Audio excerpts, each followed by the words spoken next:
नमस्कार। मैं doctor PK Thakur, Indo Nepal doctors forum, Bharat Nepal चिकित्सक मंच, जो एक रजिस्टर्ड संस्था है।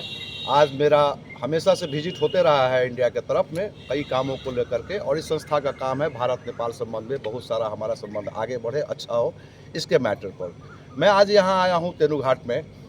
इसी क्रम में मेरा अपने कुछ पत्रकार साथी सबसे मेरी मुलाकात हुई, तो मैंने नेपाल के अभी जो सांदर्भिक बातें हैं उस पर मैं चर्चा करना चाहूँगा।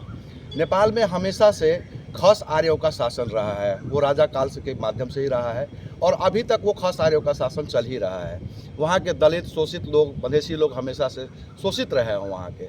अभी के हाल के घटना में जो एक उभरता हुआ नेता है, जिसको भारत समर्थित नेता माना जाता है, जो प्रधानमंत्री भी रहे नेपाल के, स्वास्थ्य मंत्री भी रहे, जिनका कई बार विजिट भी यहाँ पर हुआ है, उन्होंने एक आवाज़ उठाया, भूमि अधिग्रहित बिल का विरोध किया, तो राज्यसभा में वो बिल पास नहीं हो सका।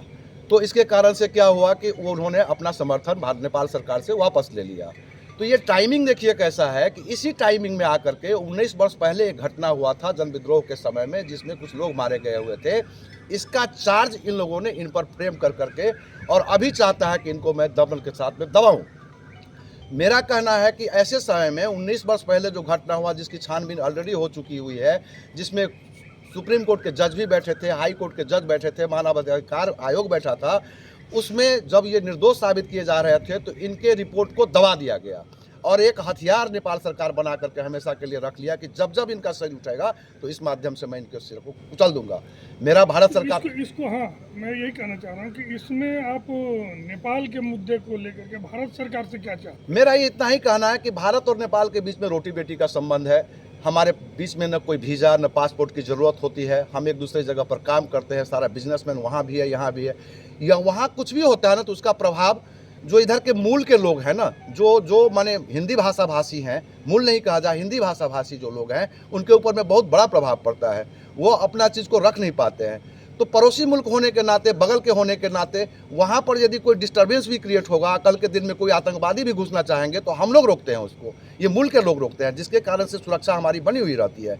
यदि हम ही डिस्टर्ब हो जाएंगे तो हम चाह करके भी यहाँ पर मदद नहीं कर पाते हैं, और ऐसे में हमको वहाँ के जो शासन प्रशासन द्वारा दबाया जाता है। तो जनभावना ऐसा होता है कि कोई हमारे यहाँ घुसना भी चाहे तो हम घुसने नहीं देते हैं, चाहे वो सीमा हैदर का मैटर हो, तो चाहे किसी और का भी मैटर हो, तो हमारी कोशिश रहती है कि हमारा जनमानस उसको रोके। उसके लिए भारत सरकार की सुरक्षा की ज़रूरत नहीं पड़ती है वहाँ पर, और ये बहुत बड़ा कमी हो सकता है, बजट में कमी हो जाता है, इसके कारण से बजट उतना खर्चा नहीं करना पड़ता है।